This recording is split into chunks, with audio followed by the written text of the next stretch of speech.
Mga Salmo Kapitulo 2. Ang pulong sa Dios. Ang hari nga pinili sa Dios. Nganong nagkonsabo man ang mga nasod ug nagplano og daotan ang katawhan nga dili man kini molampos. Ang ilang mga hari ug mga pangulo nagtigom ug nangandam sa pagpakigira sa Ginoo ug sa hari nga iyang pinili. Nag-ingon sila, dili kita magpailalom o magpasakop kanila.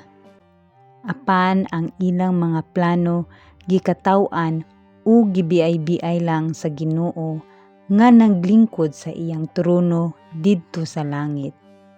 Sa iyang kapungot gipasidan-an niya sila ug nangahadlok sila. Miingon siya, gipahimutang ko na sa Sion nga akong balaang bungtod ang hari nga akong pinili. Miingon ang hari nga pinili sa Dios. Ipadayag ko ang giingon kanako sa Ginoo nga ikaw ang akong anak ug niining adlaw nga nahimo kang hari, ako nahimong imong amahan. Pangayo kanako ug ihatag ko kanimo ang mga nasod sa tibuok kalibutan aron imong panag-iyahon.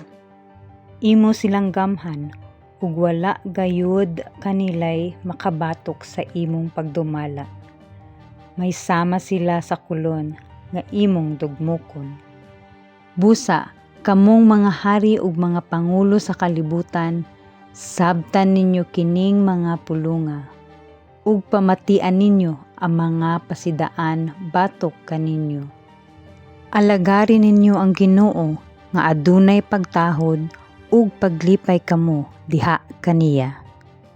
Tahuran ninyo ang hari nga iyang pinili, kay kun dili masuko siya ug diha laglagon kamo niya. Bulahan kadtong mga tawo nga nagdangop sa Ginoo.